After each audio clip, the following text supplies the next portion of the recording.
증권주 전반적으로 오른 이유, 그리고 코스피가 7천을 도달한 이유, 이제 외국인도 한국 주식에 대한 접근성 이런 부분이 더 좋아질 수 있다라는 가능성 이런 부분 때문에 투자 자금이 유입되는 흐름들이 나타나주고 있습니다. 그런 와중에서 삼성증권이 지난 거래일이었습니다. 상한가 갔고 오늘 장중에 17만 원 선을 넘어서는 흐름들도 있었습니다. 물론 장중 고점에서 상승폭이 둔화되는 흐름들이 있었긴 하지만 그래도 긍정적인 굉장히 상징적인 의미가 있거든요. 일단 삼성증권이 인터랙티브 브로커라고 해서 그러니까 쉽게 얘기해서 글로벌 주식 투자자들이 쓰는 앱이다, 주식 거래를 하는 앱이다 이렇게 보시면 되는데 그것과 이제 제휴를 했습니다. 그러니까 삼성증권을 통해서 외국인 글로벌 투자자들이 한국 주식을 거래할 수 있는 것이다 이렇게 보시면 될 것 같고요. 그러니까 외국인으로서 개인 투자자들이 IBKR 이걸 줄여서 IBKR이라고 한다면 그 앱을 활용하면서 한국 주식을 조금 더 활용하고 투자할 수 있는 길이 열리게 된 것이다 이렇게 보면 될 것 같습니다. 이런 것이 가능한 배경을 좀 설명을 해드려야 되는데요. 2017년도에 의미 있는 이슈가 있었습니다. 이때 외국인 통합 계좌가 출시가 됐거든요.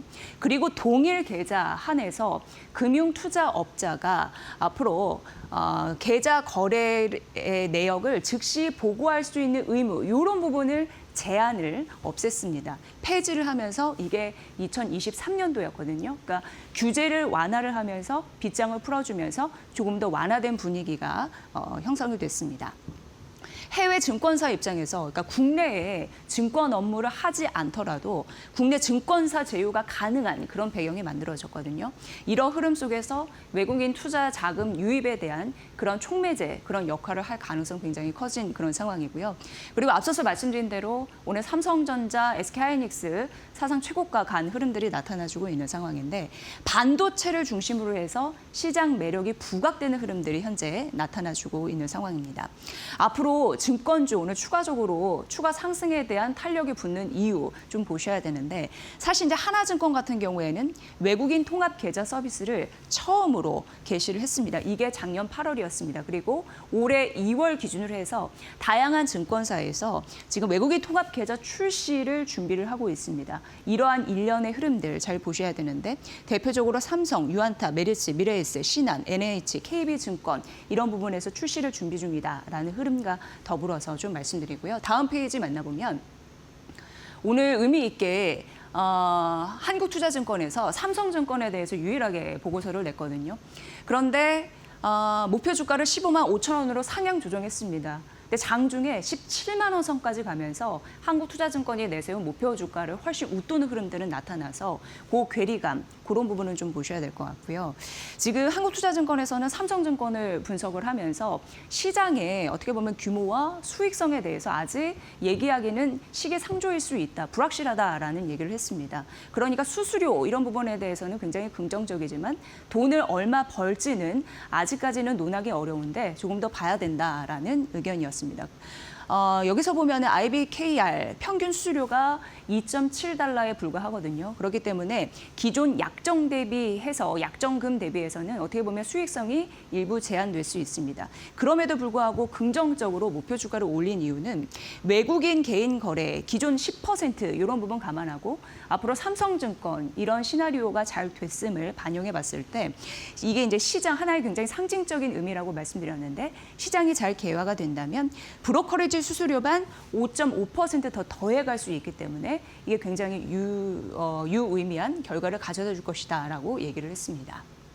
그러니까 브로커리지 수수료 레벨업에 대한 긍정적인 신호들이 있었고 지난주 금요일 그래서 상한가 갔고 오늘도 추가적으로 상승 촉매제의 역할을 했다. 그리고 앞서서 외국인 계좌 출시 준비 중인 다양한 우리나라의 증권사가 있는데 덩달아서 함께 코스피 7천 시대에 중요한 역할을 해낼 수 있을지 전 세계 투자자들의 관심이 집중되고 있다라는 부분입니다.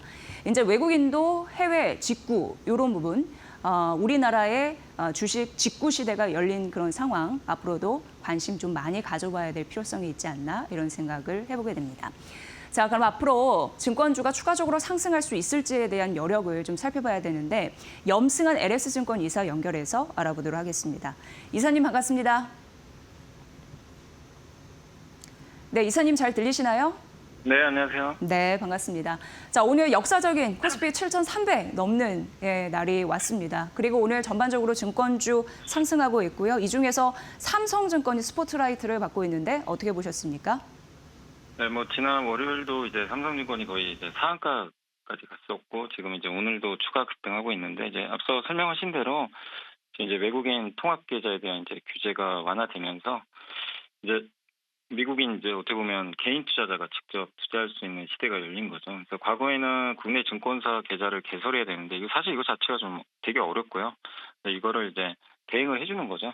그래서 누구나 이제 손쉽게 한국 주식을 할 수 있는데, 다만 이건 지금 시범 서비스 중이고 이게 얼마만큼 수익을 낼지는 우리가 알 수가 없어요. 또 미국인 투자들의 수요가 어느 정도 되는지도 우리가 명확하지 않다 보니까 다만 주가는 늘 뭔가 새로운 게 붙으면 가장 뜨겁거든요.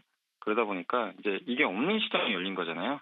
그래서 시장은 어쨌든 좀 기대감을 높이면서 좀 증권주가 급등하는데 당연히 쫓아가서는 절대 안 됩니다. 지금 이거는 실적 반도체처럼 실적 추정치가 나와서 그걸 대입해서 가면은 쫓아가셔도 되는데 기대감에 의한 이틀째 주가 상승은 각별히 좀 조심하셔야 될 것 같고요. 다만 이제 보유하고 있는 분들 입장에선 당연히 계속 보유를 해야 되는 게 이거 아니고서도 지금 거래대금도 워낙 좋고 또 정부가 밀어주는 업종이잖아요. 이제 그런 걸 본다면 구조적인 성장은 가능하니까 보유 관점은 계속 좋겠지만 일단 무턱대고 쫓아가는 건 좀 저는 위험하다 이렇게 생각은 하고 있습니다.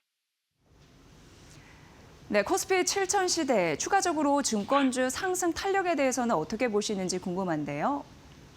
네, 그러니까 네. 당분간은 강하겠지만 이제 상승 탄력은 둔화되겠죠. 이제 왜냐하면 이틀째 지금 급등을 했기 때문에 오늘까지 이제 반영을 했다고 좀 보시면 될 것 같고 이미 이제 대형주들이 좀 급하게 좀 올라온 상황이니까 그래서 여기서 바로 주가 밀려서 끝나고 이런 부분보다는 좀 점진적인 상승은 이어질 것 같고 다만 상승 탄력은 둔화될 수밖에 없다. 지난번에 아마 이제 가장 유사한 사례 중에 하나가 건설주가 재건 이슈로 한번 폭발한 적이 있었죠. 위로 급등할 때.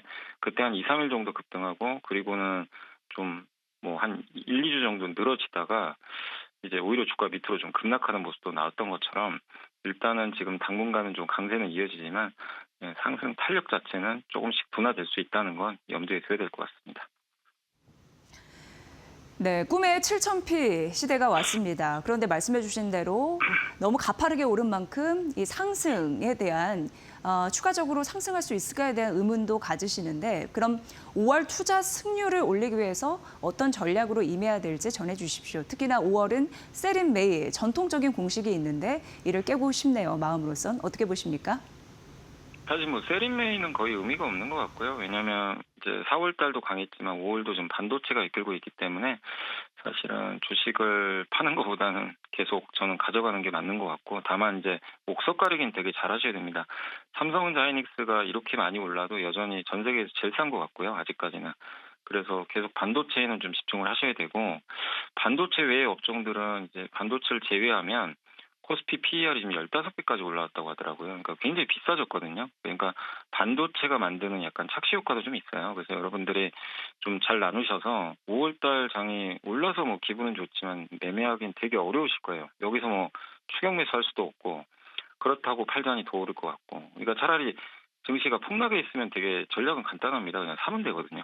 근데 지금은 그럴 수가 없는 시장이니까 옥석을 잘 가려서 반도체처럼 실적 좋고 이렇게 여전히 저평가돼 있으면 계속해서 흔들릴 때 비중 늘려가시고 다만 이제 너무 기대감만으로 주가 단기에 급등했던 그러니까 지난달에 재건 이슈로 건설주가 엄청 올랐다가 최근에 급등장에 오히려 급락하고 있잖아요. 그런 것처럼 너무 실적보다는 단지 기대감으로 올랐던 기업들은 이번 5월 강세장에서 오히려 비중을 좀 줄여나가시면서 이렇게 좀 옥석을 가리자. 그래서 실적과 이런 것들이 뒷받침되느냐 단순 기대감이냐 이걸 잘 나눠서 선별해서 살 건 좀 더 사고 팔 거는 좀 팔고 이렇게 하시면 좋겠고 여전히 가장 우선순위는 지금 아무리 봐도 그 반도체 같고 그 다음에 조금 이제 괜찮게 보는 건 좀 백화점주 괜찮게 보고 있거든요. 지금 성과급 얘기도 나오고 주식시장 이렇게 좋으면 또 백화점 매출 늘거든요. 외국인도 많이 오고 그래서 좀 다른 업종에서는 좀 백화점을 좀 한번 들여다 보시는 것도 좋을 것 같습니다. 네, 결국은 막연한 기대감보다 실적 데이터로 보여줄 수 있는, 증명될 수 있는 종목, 옥석거리가 굉장히 중요할 것 같은데 마켓나우 2부에서 철저히 좀 알려드려야 될 것 같습니다. 오늘 아침 인터뷰에 응해주셔서 감사합니다. 염승한 이사였습니다. 고맙습니다. 네, 감사합니다. 네. 인터뷰 중에 인상적이었던 건 삼성전자가 오늘 장중에 26만 원, SK하이닉스가 160만 원 넘어서기도 했지만 아직도 저평가 영역이다라는 부분이었습니다. 자, 우리 시장의 추가 성장 촉매제 이런 부분 지속적으로 발굴해 드리도록 하겠습니다.